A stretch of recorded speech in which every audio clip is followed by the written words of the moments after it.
নির্বাচন কমিশনের ওয়েবসাইট থেকে সরিয়ে ফেলা হয়েছে আওয়ামী লীগের দলীয় প্রতীক নৌকা। বুধবার সকাল থেকে কমিশনের ওয়েবসাইটে নৌকা প্রতীক দেখা যাচ্ছে না। এ বিষয়ে জানতে চাইলে নির্বাচন কমিশন সচিবালয়ের সিস্টেম ম্যানেজার রফিকুল হক গণমাধ্যমকে জানান, ঊর্ধ্বতন কর্তৃপক্ষের নির্দেশে প্রতীকটি সরিয়ে ফেলা হয়েছে। নৌকা প্রতীক রাখা নিয়ে সমালোচনা শুরু হয় নির্বাচন পরিচালনা বিধিমালার খসড়া সংশোধন ঘিরে। এই খসড়ায় ১১৫টি প্রতীক সংরক্ষণের প্রস্তাব রয়েছে, যার মধ্যে জামায়াতে ইসলামের নিবন্ধনের পর দাড়িপাল্লাও যোগ হয়েছে। তবে নিবন্ধন স্থগিত থাকলেও আওয়ামী লীগের দলীয় প্রতীক নৌকা তাতে বহাল রাখা হয়। তা নিয়ে শুরু হয় সমালোচনা। এর আগে আওয়ামী লীগের নিবন্ধন স্থগিত থাকলেও নির্বাচনের প্রতীক তালিকায় নৌকা থাকছে বলে জানান নির্বাচন কমিশনার আব্দুর রহমান এল মাসুদ। নির্বাচন কমিশনের এমন সিদ্ধান্তে ঘোর আপত্তি জানিয়ে মঙ্গলবার রাতে নিজের ভেরিফাইড ফেসবুক পেজে একটি পোস্ট দিয়েছেন অন্তর্বর্তী সরকারের স্থানীয় সরকার, পল্লী উন্নয়ন ও সমবায় মন্ত্রণালয়ের উপদেষ্টা আসিফ মাহমুদ সজীব ভূঁইয়া।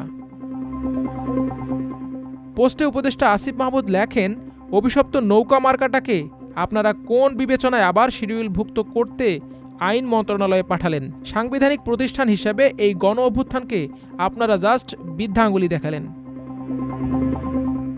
ওই পোস্টে নির্বাচন কমিশনের প্রতি প্রশ্ন ছুড়ে দিয়ে আসিফ মাহমুদ লেখেন, কাদের এজেন্ডা বাস্তবায়ন করতে এবং কাদের দেওয়ার জন্য এই মার্কা রাখছেন আপনারা? পোস্টে তিনি আরও লিখেন, পরাজিতদের স্বপ্নের রিফাইন্ড আওয়ামী লীগকে তাদের মার্কা ফিরিয়ে দিতে চান? বাংলাদেশের একজন নাগরিক হিসেবে নির্বাচন কমিশনের প্রতি প্রশ্ন রইল। নির্বাচন কমিশনের তথ্য অনুযায়ী নির্বাচন পরিচালনা বিধিমালার তফসিলে এখন ৬৯টি নির্বাচনী প্রতীক আছে।